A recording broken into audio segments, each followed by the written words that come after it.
सभी को जय मसीह। आइए प्रियो, हम परमेश्वर के वचन में से कुछ सीखेंगे। आइए हम दो शब्द प्रार्थना करके हम वचन में जाएंगे और परमेश्वर के नाम की महिमा हो। सर्वशक्तिमान जीवित अनुग्रहकारी पिता, प्रभु मैं आपका धन्यवाद करता हूँ क्योंकि खुदावन आपका वचन हमारे आत्मिक जीवन के लिए भोजन है और इस परमेश्वर पिता वचन के द्वारा आप हमसे बातें करें। जितने लोग तक प्रभु ये वचन पहुंच रहा है, प्रभु उनसे भी बातें करें। प्रभु सुनने वाले प्रभु इस वचन को सुनकर ग्रहण करे और प्रभु अपने जीवन में आपको अपना उद्धारकर्ता स्वीकार करे। अनुग्रह कीजिए, कृपा कीजिए और आपके नाम की महिमा होने दीजिए। प्रभु पवित्र आत्मा अब हमसे बातें करे। सारा आदर आपको देते हुए प्रार्थना यीशु मसीह के नाम से मांगता हूँ, आमीन। Praise the lord, hallelujah. हे प्रिय, हम परमेश्वर के वचन में थोड़ा सा हम ध्यान देंगे। जैसा कि हमें पवित्र शास्त्र जो बाइबल का वचन है वो इस प्रकार से बताता है कि जो पुस्तक है रोमियो की पुस्तक, उसका 3रा अध्याय और 23 वचन में, ये पुस्तक नए नियम में से लिया गया है और उसमें लिखा हुआ है। मैं आपको बताना चाहता हूँ कि वहाँ पर इस प्रकार से लिखा हुआ है कि सबने पाप किया है और परमेश्वर की महिमा से रहित है। मेरे प्रियो, यहाँ पर परमेश्वर का वचन हमें इस प्रकार से कहता है कि कोई भी इस पृथ्वी पर धर्मी नहीं। तो बहुत सारे लोगों का सवाल होता है कि हमने तो कभी पाप किया ही नहीं, कभी हमने गलत किया ही नहीं। तो मैं आपको बताना चाहता हूँ कि हम एक परमेश्वर की उस आज्ञा का उल्लंघन करके या परमेश्वर की बात को ना मानना, वो भी एक पाप ही है। मेरे प्रियो, आज इस संसार में बहुत दुर्घटनाएं घट रही है।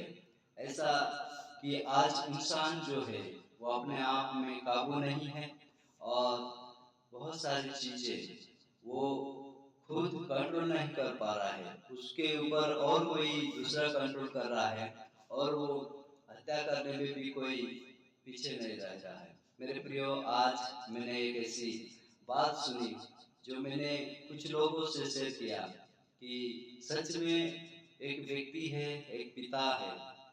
वो पिता ने, उसकी एक बेटी और एक बेटा था, लेकिन पिछले कुछ दिनों से वो परिवार में झगड़ा कर रहा था और इसी प्रकार से वो उसकी पत्नी को उसने भगा दिया घर से। वो भाग गई और कहकर गई कि शायद वो किसी दिन मुझे मार ना डाले। वैसे करके वो चली गई, ऐसा कहना है।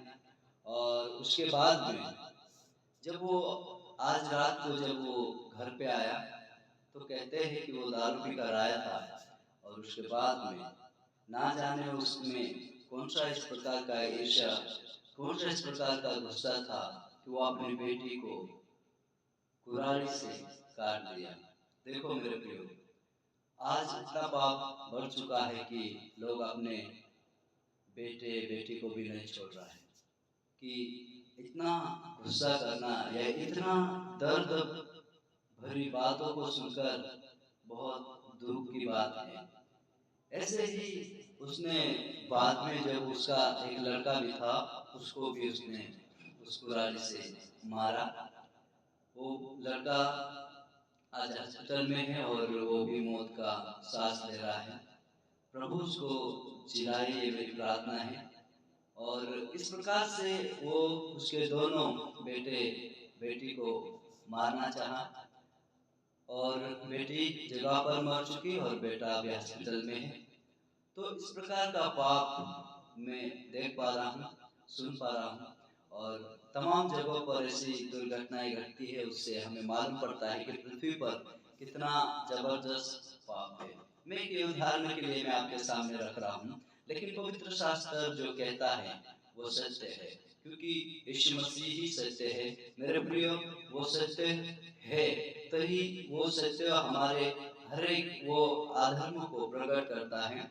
तो हमें बाइबल सिखाती है कि सबने पाप किया और परमेश्वर की महिमा से रहित है।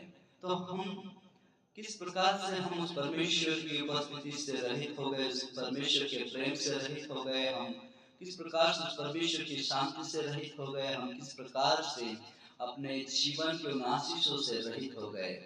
मेरे प्रियो, जब हम उत्पत्ति के पुस्तक को पढ़ते हैं तो वहाँ पर हमें समझ में आता है कि उत्पत्ति में जब परमेश्वर ने आकाश और पृथ्वी की सृष्टि की, उसी समय जब पहले अध्याय और दूसरे अध्याय को हम पढ़ते हैं तो वहाँ पर सारी पृथ्वी और हर प्रकार के जितने जीव जंतु, फूल, पेड़, पौधे, जितने भी जो दिख रहा है वो सबको परमेश्वर ने बड़ी सुंदरता के साथ में बनाया।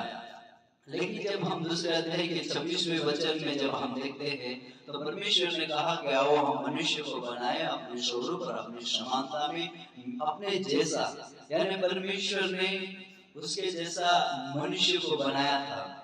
मनुष्य कोई पापी नहीं था, मनुष्य कोई गलत व्यक्ति नहीं था, मनुष्य कोई इतना गुस्सा वाला या इतना बीमारी वाला या इतना परेशान व्यक्ति नहीं था। मनुष्य परमेश्वर जैसा था, क्योंकि परमेश्वर ने कहा मैं मेरी स्वरूप और समानता में मेरे जैसा मैं मनुष्य को बनाता हूँ। परमेश्वर ने मनुष्य को उसके जैसा बनाया। मनुष्य में कभी नहीं था वो पाप, कभी नहीं था वो झूठ, कभी नहीं था वो ऐसी चीज की आदत, जबकि परमेश्वर ने उसे बनाया था। मेरे प्रियो, मनुष्य एक अच्छा था, मनुष्य में ऐसी कोई बुराई नहीं थी। लेकिन हम देखते हैं कि उत्पत्ति में जब परमेश्वर ने मनुष्य को आज्ञा दिया, कि आज्ञा क्या थी?